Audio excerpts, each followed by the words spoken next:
Theological Theory has a question. How does one make sure that he does not elevate Christian thought and scholarship above God, especially in disciplines like apologetics? How do you avoid making the intellect an idol?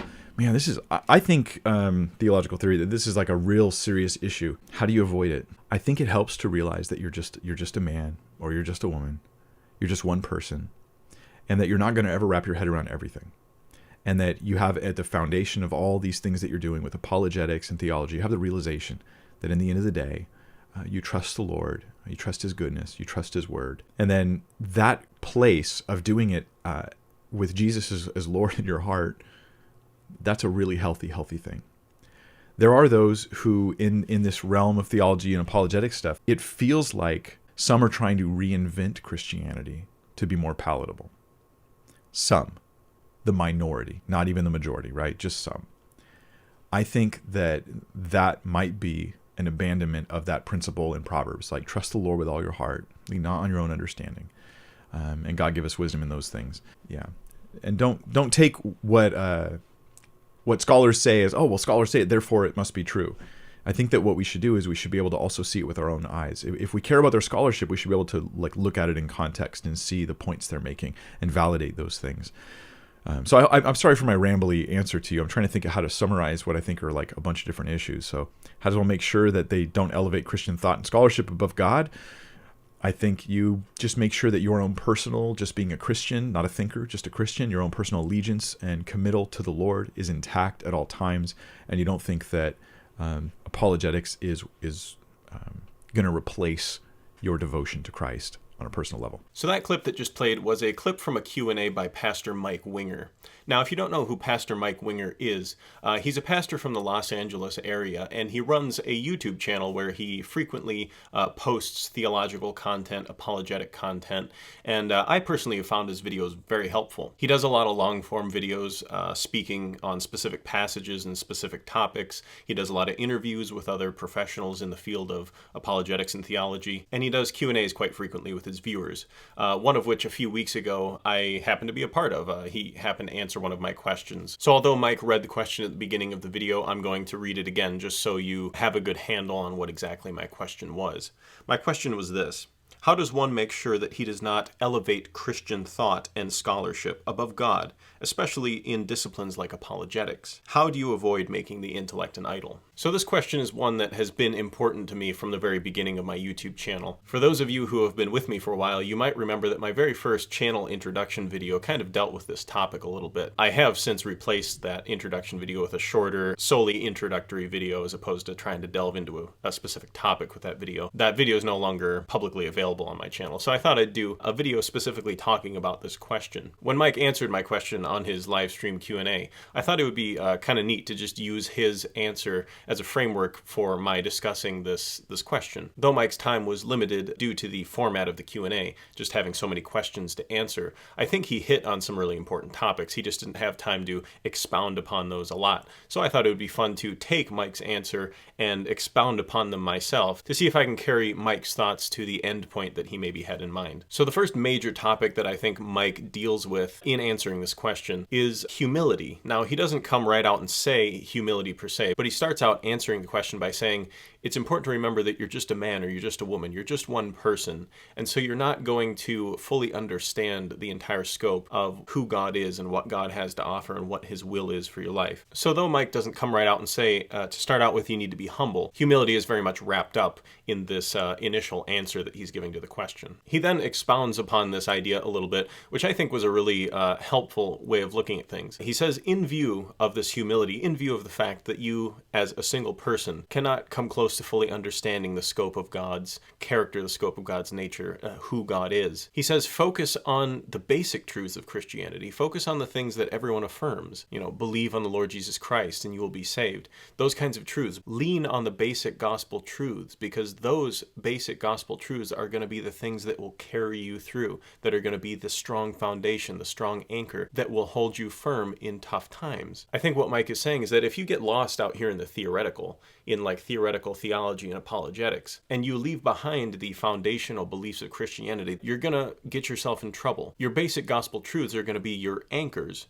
Jesus is Lord, Jesus died for my sins. I am seen as righteous in the eyes of God because of the atonement of Christ. Those basic gospel truths are going to be what anchor you in your Christian faith. I think that's a really valuable observation by Mike, that if you're in the realm of apologetics and theology, you have to be careful not to, at a certain point, walk away from the basic gospel truths, from the basic foundational beliefs of Christianity that almost everyone in Christianity affirms. Those are the things that are going to be your anchors. Those are going to be the things that you will come back to time and time again, that will give you hope, that will give you faith, that will give you the strength to move on. You can very easily get lost in these theoretical things in apologetics and theology that won't necessarily be helpful to you in times of dire need. Along with this idea of humility, I think Mike also brings up a good point about how we deal with truths in Christianity that we would deem unpalatable. Mike essentially states that we need to be humble enough to realize that we can't just reinvent theology. We can't just reinvent Christian belief on our own. If we're looking at Christianity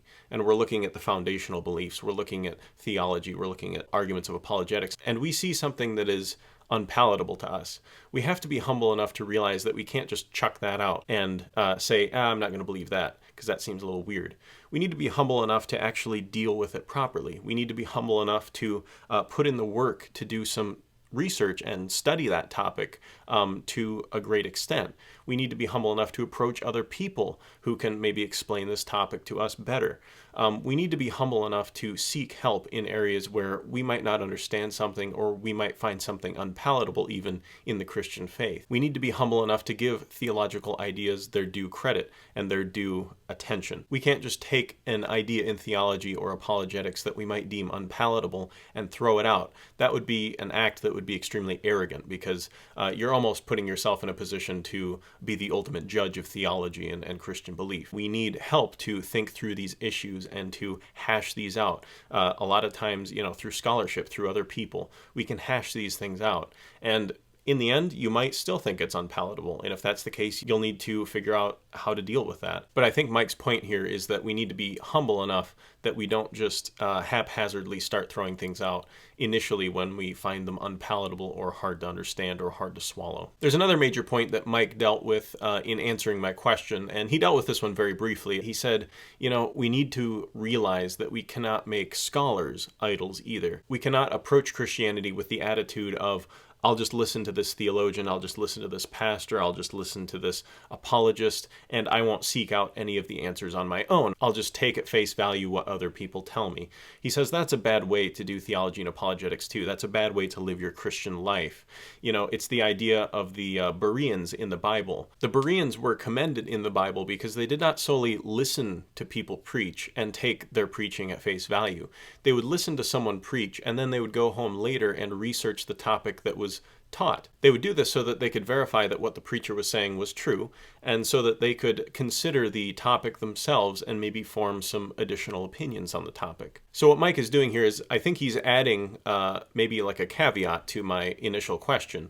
I asked, how do you avoid letting the intellect become an idol? And I think here he's dealing with the idea of, how do you avoid letting scholars become idols? Don't just rely on other people for your truth. Seek out truth yourself in the Bible. Engage in scripture reading and prayer yourself. With anything, these things need to be balanced. You need to be in fellowship with other people. You need to get teaching from other people, but you also need to be engaged in these disciplines yourself to have a well-balanced Christian life. Now, Mike's last major point, I think, is maybe the point that gets closest to the heart of my original question. In this last point, he says that you need to make sure that your personal faith, that your personal relationship with God is intact at all times. If you're studying apologetics and theology at an academic level, you need to make sure that you keep your personal Christianity, your personal spirituality, your personal faith healthy. Essentially he's saying that you can study all the apologetics and theology you want, but if your prayer life, if your times of devotion, if your personal relationship with God is non-existent,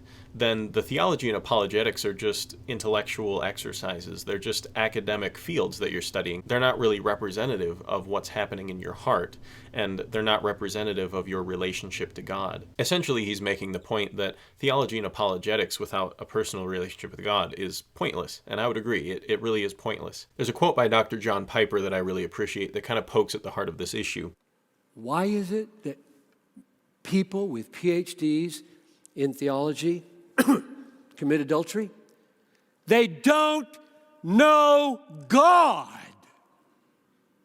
You can read theology 10 hours a day, 40 years long, and not know God as beautiful, all satisfying, highest treasure of your life.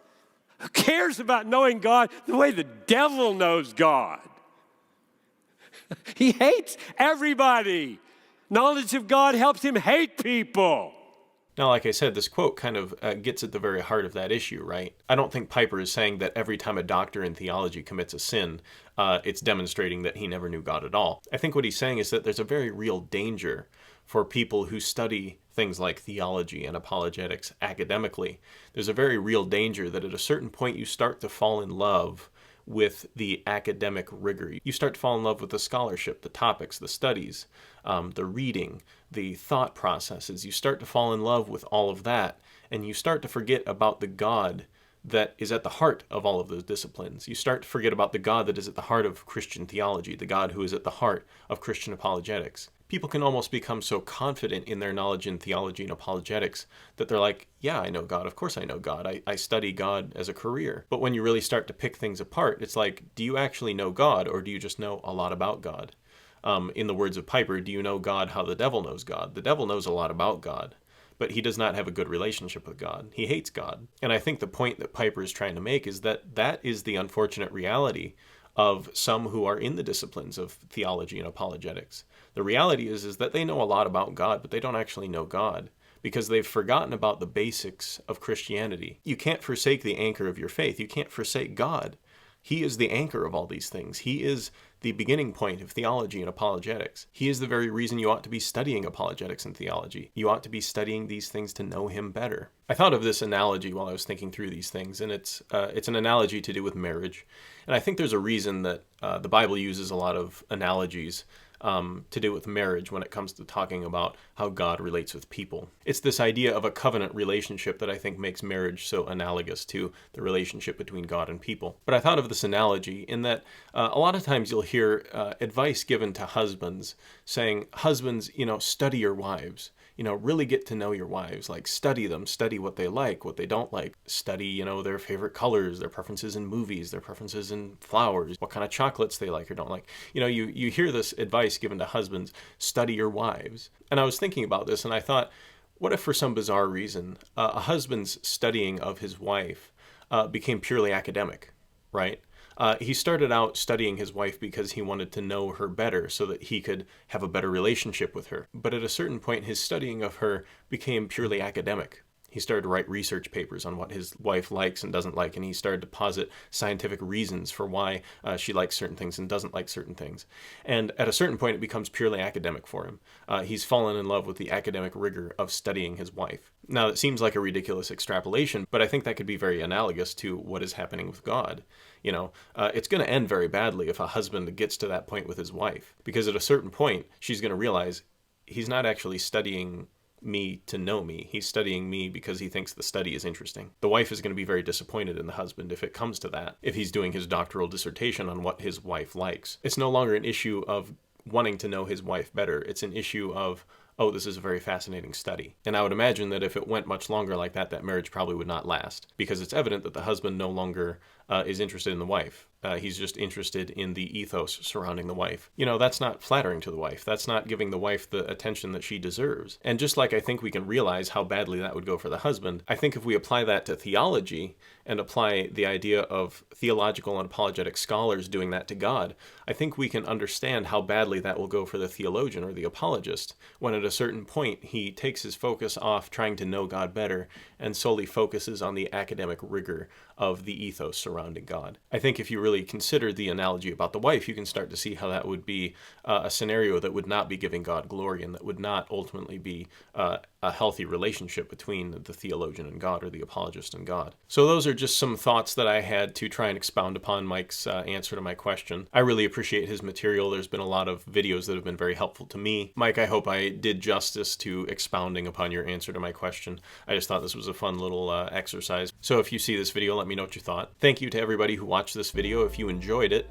I would encourage you to click the subscribe button and the little bell icon button next to it. It would help me out and I'd be very grateful for that. Go ahead and go to the comment section and write any comments or questions you have regarding this episode or regarding my channel in general, and I'll try and get back to you on those. I hope you enjoyed this video. Have a good one.